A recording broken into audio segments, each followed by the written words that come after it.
जी नाज़रीन, welcome back. एक दफ़ा फिर आपको खुशामदीद कहते हैं मुस्कुराता रमज़ान हमारी स्पेशल नशरियात। मैं हूं आपका मेज़बान डॉक्टर बुलंद इकबाल और सिलसिला है रोज़ा और सेहत का। और ये जो सेगमेंट होता है इसमें हम बात करते हैं ख़ास तौर पे सेहत के हवाले से। और आज जिस टॉपिक पे हम बात करने जा रहे हैं वो है रीजनरेशन का आप टॉपिक कह सकते हैं, या रीजुविनेशन का टॉपिक कह सकते हैं, या ये कह सकते हैं कि अपनी बॉडी के सेल्स को किस तरह से दोबारा कारामद बनाया जा सकता है, या बॉडी के ऐसे सेल्स जो काम के ना हो उनसे छुटकारा कैसे पाया जा सकता है। तो आज हमारे इस सेगमेंट में हमारी बल्कि नाजरीन की फरमाइश पे यहाँ एक दफ़ा फिर मौजूद हैं एक ऐसी सर्टिफाइड एस्थेटिक कंसल्टेंट हैं, माशाल्लाह MBBS डॉक्टर भी हैं, बहुत अच्छी प्रैक्टिस कर रही हैं। इनका अपना क्लिनिक है मेड स्पा क्लिनिक के नाम से, बहादुराबाद पे डॉक्टर हिबा खान हमारे साथ मौजूद है। अस्सलाम वालेकुम। वालेकुम अस्सलाम। खैरियत से आप ठीक है? माशाल्लाह जी बहुत बहुत अल्हम्दुलिल्लाह। शुक्रिया, आप तशरीफ़ लाएँ। Thank you. अच्छा नाज़रीन, जिस तरह मैंने कहा कि आज के प्रोग्राम में हम ये तमाम बातें करेंगे, तो ये जो मेडिसिन है ये बड़ी ज़बरदस्त मेडिसिन है। यानी इस फील्ड को ख़ास अहमियत इसलिए हासिल है कि ये कहा जा रहा है कि फ्यूचर इसी का है। अच्छा मुझे बताइएगा, ये रीजनरेटिव मेडिसिन क्या है? रीजनरेटिव मेडिसिन बेसिकली आपके अपने सेल्स को वेकअप कॉल देने को कहते हैं रीजनरेशन। जो सेल्स आपके बाय द टाइम लेज़ी हो गए हैं, परफॉर्मेंस उनकी जो है वो रिटार्ड हो गई है, या उनके पास इनफ स्ट्रेंथ नहीं है, उसको दोबारा से ज़िंदा करने को रीजनरेटिव मेडिसिन कहा जाता है। ठीक है। जी। अच्छा सिर्फ मेडिसिन से हो जाता है या इंजेक्शंस लगाने पड़ते हैं, क्या कंपाउंड होता है? ट्रीटमेंट्स होते हैं, ओरली भी करना पड़ता है, टारगेटेड ट्रीटमेंट भी होता है, और फिर मेंटेनेंस थेरेपी भी होती है। ठीक है। अच्छा अब अगर हम बात करते हैं रीजनरेशन की, तो जी। बहुत से लोगों के घुटनों में मसला होता है। जी। बहुत से लोगों में एजिंग की वजह से स्किन ख़राब हो जाती है, जी। बहुत से लोगों के बाल झड़ जाते हैं। जी। अच्छा, यहाँ ऐसे भी लोग होते हैं जिनको शुगर हो जाती है। जी। जी। सेल्स, क्योंकि हमारा जी। लबलबा जो है जी। उसमें अगर बीटा सेल्स ख़राब हो जाएँ या कम बिल्कुल। हो जाएँ या जल जाएँ, तो उसकी वजह से डायबिटीज़ यानी शुगर हो जाती जी। है। तो क्या ये तमाम चीज़ें भी ठीक हो जाती हैं? प्लस थायरॉइड का मसला जी। जी ख़वातीन में बहुत बिल्कुल होता है। बिल्कुल बिल्कुल। तो क्या रीजनरेटिव मेडिसिन्स या थेरेपीज़ से ये तमाम चीज़ें रिवर्स हो जाती हैं?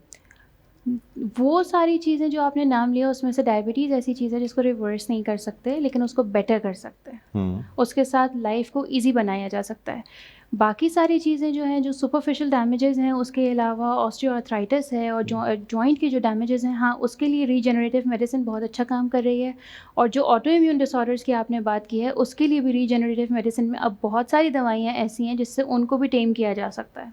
अच्छा, जी, माशाल्लाह। जी बिल्कुल। आप कौन-कौन सी थेरेपीज़ कर रही हैं? यानी आपने जिन पेशेंट्स को ये थेरेपीज़ की हों और उसके जी। बाद वो बेहतर हुए हों?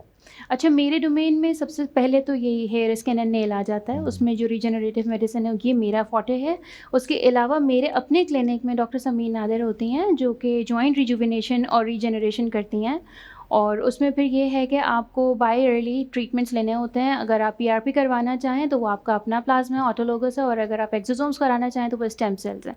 उससे फिर ठीक। ये है कि जो आपकी सर्जरीज़ होती हैं आप उसको डिले कर सकते हैं, और आपके जो मोबिलिटी इश्यूज़ होते हैं उसको आप रिलैक्स कर सकते चलिए, हैं। अब मैं अगर आपको मिसाल दूँ कि एक शख़्स है जिसके घुटनों में प्रॉब्लम आ जी, गई, जी, जी। ठीक है? और मैंने जी, आपकी एक वीडियो भी देखी थी, थोड़ी देर में हम वो वीडियो चलाएँगे भी सही। और लोगों को दिखाएँगे। और उसमें आपने जो इंजेक्ट किया वो क्या था? किस अच्छा, तरीके से ठीक। वो उसकी थेरेपी की गई? अच्छा, वो वीडियो बेसिकली मैंने स्टार्ट ही जॉइंट रिजुविनेशन अपनी वालदा को देख के की थी। हुँ। क्योंकि हम उन्हें मल्टीपल डॉक्टर्स के पास लेके जा रहे थे और वो सब अपने हिसाब से अच्छी ही सजेशन दे रहे थे, लेकिन क्योंकि एक फ़ोबिया होता है सर्जरी का हाँ। और उसका डाउन टाइम काफ़ी ज़्यादा होता है, तो फिर मैंने काफ़ी सारे डॉक्टर से बात की और फिर मेरी अपनी ही फ्रेंड जो हैं वो जॉइंट स्पेशलिस्ट हैं।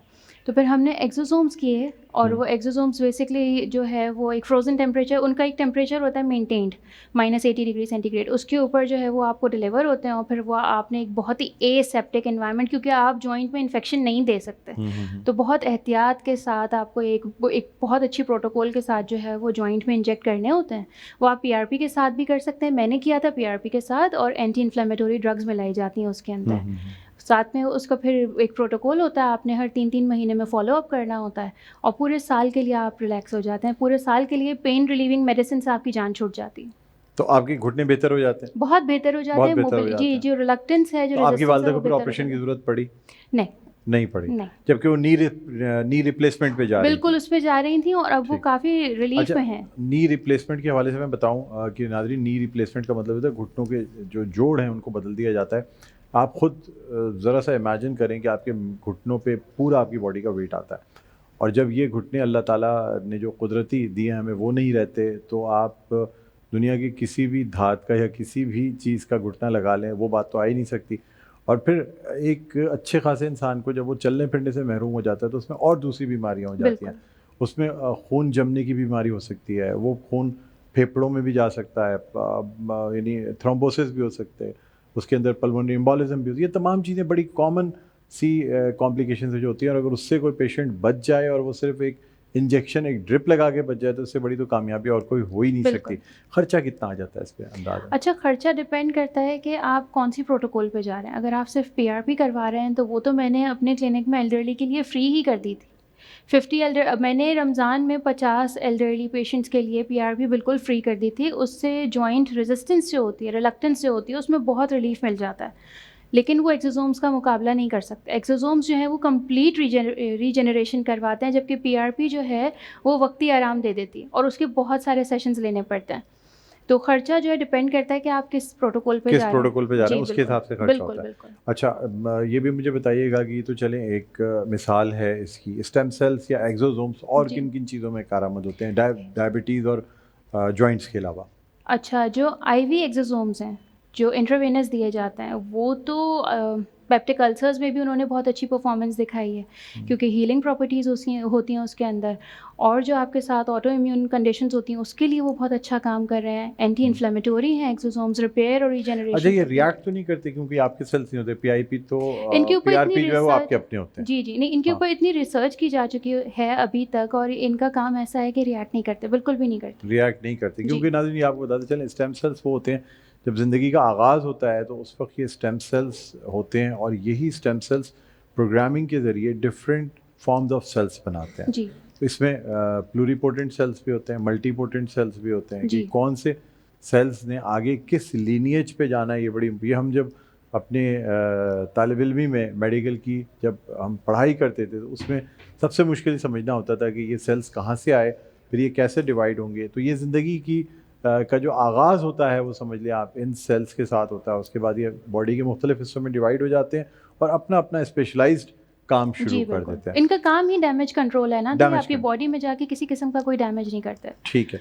अच्छा, ऑटोफेगी की भी आपने बात की थी कि जो हमारे ऐसे सेल्स हैं जो कि नाकारा हो जाते हैं, जी, और जो म्यूटेशन के बाद कैंसर का सबब बन सकते हैं, जी। क्या उसमें भी ये कमी ला सकते हैं कि बॉडी उन सेल्स को खुद ही क्लीन अप करती है? इस तरह फास्टिंग, रोज़ा एक बहुत आसान तरीका है कि आपके जो जिस्म के फासिद जो जरसूमें हैं या सेल्स हैं, उनको आपकी बॉडी, क्योंकि उनको ज़्यादा ग़िज़ा चाहिए होती है, अब जब आप फास्टिंग करते हैं तो उनमें वो ग़िज़ा पहुंचती ही नहीं है, और वो सेल्स जो है ना खुद ही मर जाते हैं। जी बिल्कुल। तो ये क्या इन दवाओं से भी इससे फ़र्क पड़ता है? बिल्कुल, एंटीऑक्सीडेंट्स का इनमें बहुत बड़ा रोल होता है ऑटोफेगी में, कि वो आपकी बॉडी से डेब्री और जितना भी ओवर द टाइम जो भी बॉडी में कचरा जो जमा हो रहा होता है, ऑक्सीडेटिव स्ट्रेस जितना भी होता है, वो फिर एंटीऑक्सीडेंट से आप हटा सकते हैं। वो एजिंग, आप ये कहने का मकसद ये है कि ऑक्सीडेशन है, यानी सेल्स की ऑक्सीडेशन हो जाती है, डिजेनरेशन हो जाती है, सेल्स जो है वो डिजेनरेट हो जाते हैं। जी बिल्कुल। अगर इसको रोक दिया जाए एंटीऑक्सीडेंट थेरेपी से, तो रोक नहीं सकते, डिले कर सकते, डिले कर सकते, फिर भी होगी एजिंग, ये मस्त है, ग्रेसफुली होगी। देखिए, life has to come to an end. ठीक। डिले तो डिले कर सकते हैं, रोक नहीं सकते। आप 10 साल के बजाय 20 साल में उतने आप एजेड हो जाएंगे। आप अपनी एजिंग के प्रोसेस को अपने लिए इजी बना सकते हैं, यानी बीमारियां नहीं होंगी, बाकी तो अल्लाह ताला ने जो अपनी क्वालिटी ऑफ लाइफ को बेहतर बना लेंगे। ठीक है। अच्छा, मजीद हम आपसे गुफ्तगू करेंगे, लेकिन यहाँ मैं वीडियो दिखाना चाहूँगा, जो कि वीडियो है, बल्कि वो आप देखिए और उसमें आपको अंदाज़ा होगा कि किस तरीके से डॉक्टर साहिबा जो है ना वो ये परफॉर्म कर रही हैं प्रोसीजर, और उससे नी के ऊपर क्या या जॉइंट के ऊपर क्या फ़र्क पड़ता है, ये वीडियो है। उसके बाद ही हम ब्रेक पे चले जाएंगे, ब्रेक के बाद दोबारा आपको ज्वाइन करेंगे। देखते रहिए मुस्कुराता रमज़ान डॉक्टर बुलंद इकबाल के साथ।